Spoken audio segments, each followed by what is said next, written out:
Hello बच्चों, let's read the given question. An ideal transformer has 500 and 5000 turns in primary and secondary windings respectively. If the primary voltage is connected to a 6-volt battery, then the secondary voltage is option A 0, B 0.6 volt, option C 60 volt, option D 6 volt. तो यहाँ पे हमारा की concept क्या हो जाएगा? की concept is mutual induction. Mutual induction.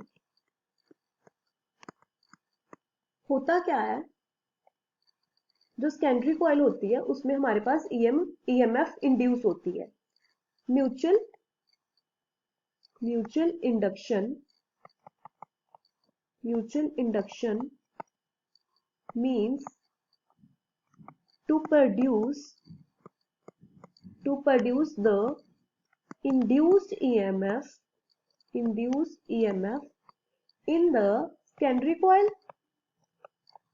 the secondary coil. So to produce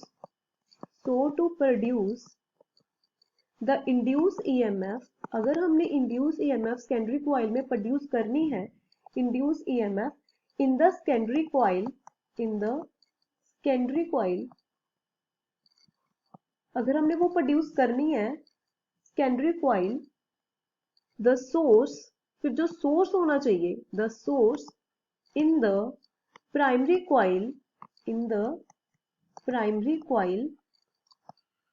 क्या होना चाहिए? शुड बी AC होना चाहिए, बट यहाँ पे जो हमारे पास, तो फिर कौन सी होनी चाहिए? वो AC होनी चाहिए. बट हमें यहाँ गिवन कितनी है?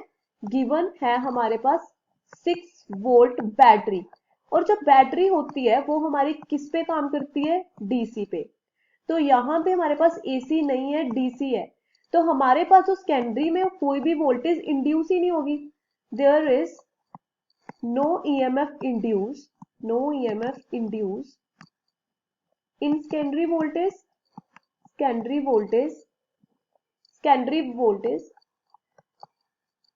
because not coil, secondary coil, because here DC is given.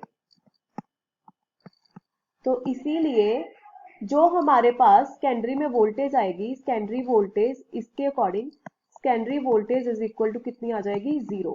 तो यहां से जो हमारे पास ऑप्शन ए होगा वो क्या हो जाएगा? Final answer. I hope you understand the explanation. Thank you.